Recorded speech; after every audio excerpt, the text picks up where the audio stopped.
Hey everyone, welcome to Trucking with Scar. Today I'd like to take the chance to let you all in on one of the biggest issues I see on the road every day, and that's little cars cutting off big trucks and slamming on their brakes.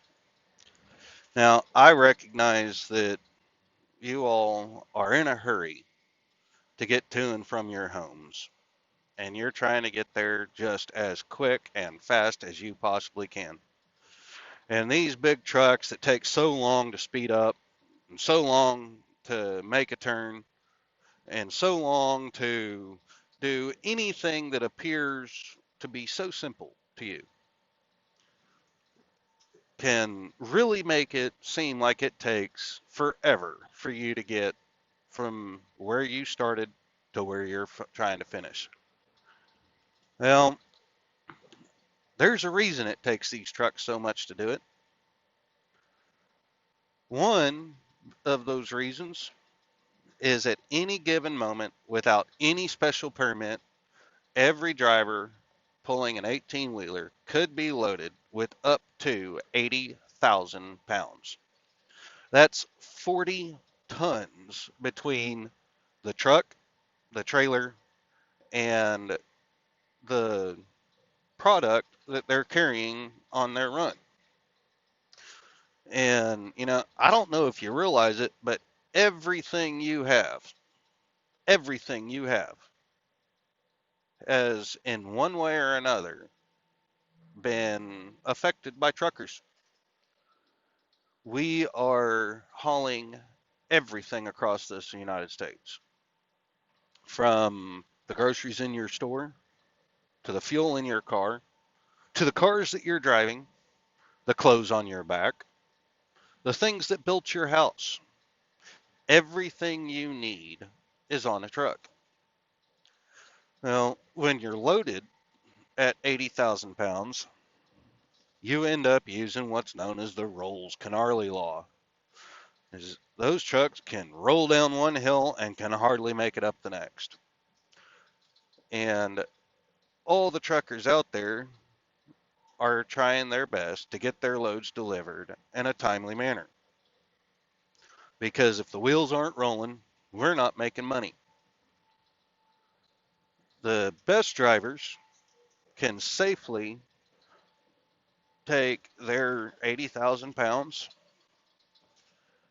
and manage the uh, different speeds and the traffic around them to get to their destinations on time. So we're worried about getting there fast too. So whenever we go up the hill, we get slowed down. We like to use that other side to let it roll. So the first thing that you can do to help make it to where these trucks aren't bothering you quite as much is when you do go to pass a semi, take a look in that mirror of yours. When you look in that mirror, you should be able to see the entire front end of the vehicle that the semi that you're passing in your rear view mirror. And whenever I say the entire front end, I mean from left to right, top to bottom. What you're going to do by doing that is ensuring that we don't have to hit our brakes and slow down. Because if we have to hit our brakes and slow down, it takes us sometimes 10 to 15 times the distance to get back up to speed as to what it takes you to accelerate that little car. The other thing you can do is recognize that these trucks don't stop on a dime. 80,000 pounds takes roughly a football field and a half to two football fields to go from 55 mile an hour to a full stop. And that's under emergency braking. Now, every time we have to do emergency braking, that puts wear and tear on our trucks. Truck being added wear and tear on the trucks means that we have to get the trucks fixed. Having to get the trucks fixed means that we have downtime. We don't like downtime. If the truck is not rolling, we're not making money. So give a little bit of space. Help us out. Also, when you notice a truck is making a turn, we are trying to judge from the front end of 70 feet in a mirror on how far back you are behind us. If it's daylight, go ahead and hit those flashers. Let us know that it's okay for us to get over if we're sitting there with our blinker on trying to get over in front of you. If not, we're going to be making our best guess. Now, I back this truck up a lot. I know where the tail end of my truck is, but I don't want to cut you off just as much as I don't want you to cut me off. But so give that little flash of your brights. Those that your brights flasher will work during the day if you don't have your headlights on. It will flash your brights at us and let us know it's okay to get over. Flip side of that, if it's at night, something you can do to help us out is instead of flashing your brights, dim your headlights. You can do that by reaching down and just turning them off and turning them back on just a couple of times. It doesn't have to be long. You don't have to jeopardize your safety of driving by turning your headlights off and leaving them off. In fact, don't. You would be amazed at how many cars I see driving in the dark or just before the sun is completely down without their headlights on. And it makes it really hard to see those cars. The the blind spots on these trucks are massive. And if I'm making an emergency glance into my mirrors to try and see if I can get over, I have to check 3 mirrors just to look at one lane. If I'm lucky, I'll see your lights there. If you don't have your lights on, I ain't seeing you. Also, if it's raining, have those headlights on, people. Just as hard as it is for you to see the semis or see as you're passing a semi due to all the mist that gets sprayed up by these tires, it's hard for us to see you. Turning your headlights on, even in a misting rain, will make a huge difference on whether or not a semi is going to cut you off.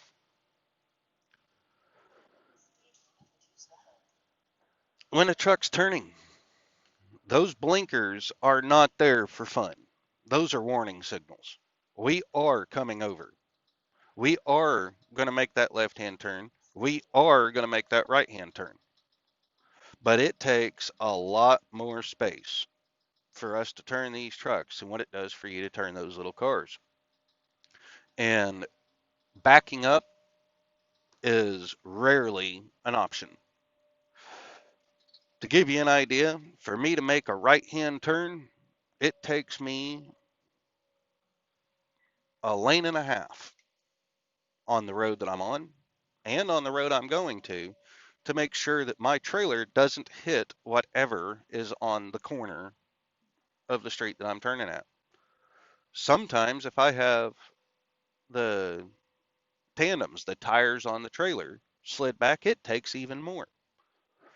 The further back the tires are on a trailer, the wider the turn a semi has to make.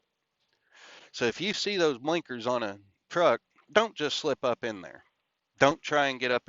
Don't try and pass the semi on the right hand side that has that right turn blinker on. All you're going to do is make it take longer and increase the possibility of a wreck.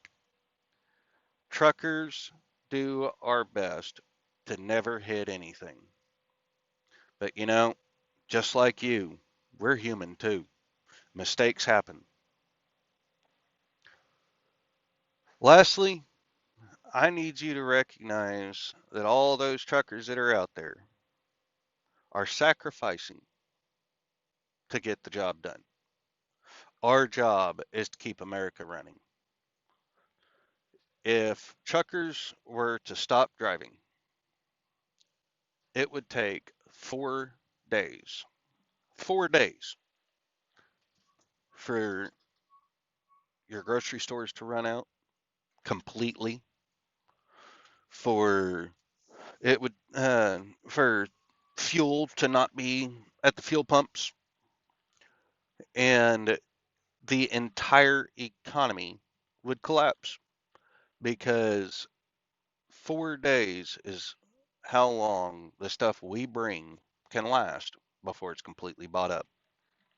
If you think that toilet paper shortage was a bad thing, wait until you see what it's like when truckers can't get through. Now, I'll stop my ranting for today.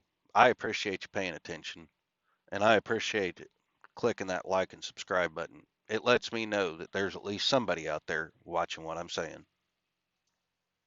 Keep it between the mail and the mustard, and keep your shiny side up.